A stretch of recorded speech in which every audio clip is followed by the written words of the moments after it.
Do you know that feeling when you are in Zen mode, just minding your own business, and then a boss HP bar pops up?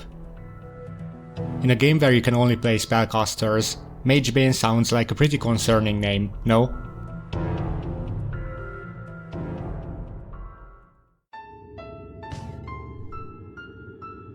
I will show you the first boss of my indie game, Spellgardia, very soon, but this week of updates also brings many other improvements and extra content to the game. Most importantly, I have added one new spell to all character classes, each, of course. Quality over quantity is one of the guiding principles in the development of this game. That is one of the reasons why I set a limit of only 3 spells per class, with another reason being to keep the scope small. I want all spells to be unique. If one spell feels like just a recolor or reskin of another one, it's no good.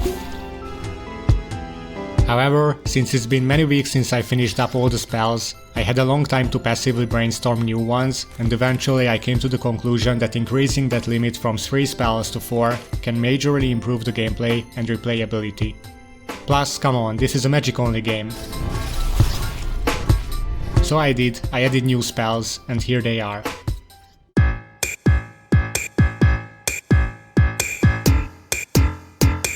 Pyromancer received Fire Rune. Fire Rune is the first trap spell in Spellgardia. It draws a cute star on the ground which bursts into flames once something walks over it. It has a new charge-based cooldown system, meaning it can hold up to 3 charges, which replenish over time.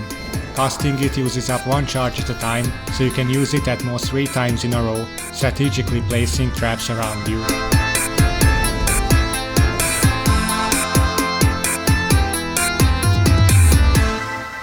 Ice Mage received Ice Wall.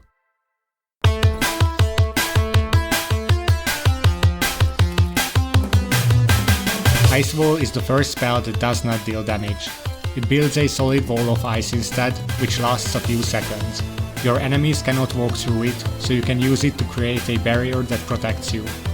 Ice Wall also introduces the first game-breaking exploit, Just Observe. Great, I think we are back to Ice Mage being an imbalanced class. Shaman received Totem. Totem, a lightning spirit on a stick, follows the turret system, but you can place up to 3, leveraging charges the same way as Fire Rune deal. Enemies can target it and bring it down quite quickly, but having all 3 standing at the same time can do some good damage, so overall it ended up being a well-balanced spell. Necromancer received Dark Grasp. Dark Grasp is a simpler spell than the others, but it fills in a gap in the Necromancer playstyle. A shadow arm emerges from the ground to deal high damage to a few enemies nearby. It is mainly for bringing down single targets, as death beaming them can take a very long time.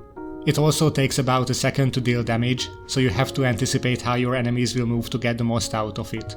Let me know which new spell you like the best.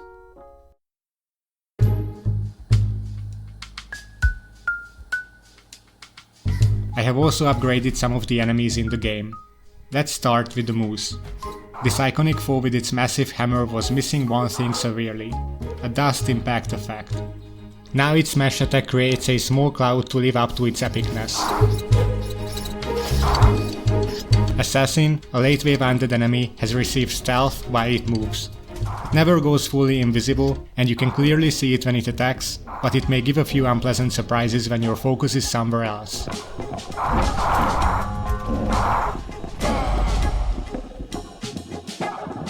The Golem should be a strong opponent, and it has high health and armor, but it's terribly slow.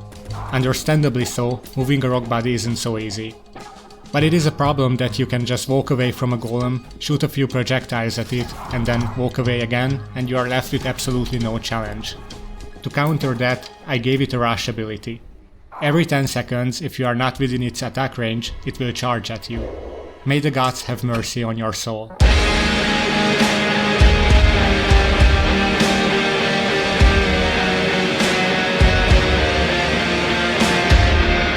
We have arrived at the first boss, Magebane.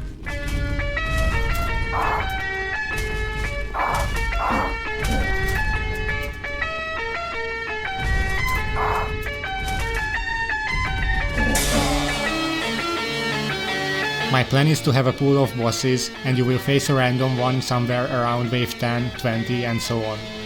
It's still heavily work in progress and it doesn't have any special abilities apart from its rush, but I'm a huge fan of its sprite and I love the dramatic appearance of the boss health bar. If you defeat the boss, you roll 5 rings instead of 3 after the game session. I also plan to have better rewards than this, but it works well for now, giving an optimal yet challenging way for farming rings.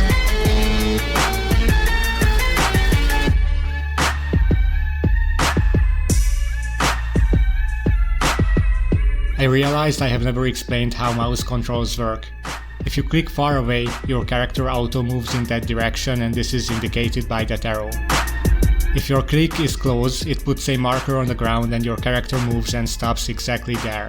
This way you can specify a direction to move and then aim and cast spells at monsters easily without having to constantly move the mouse back and forth. There is also a WASD control scheme for those who prefer keyboard movement.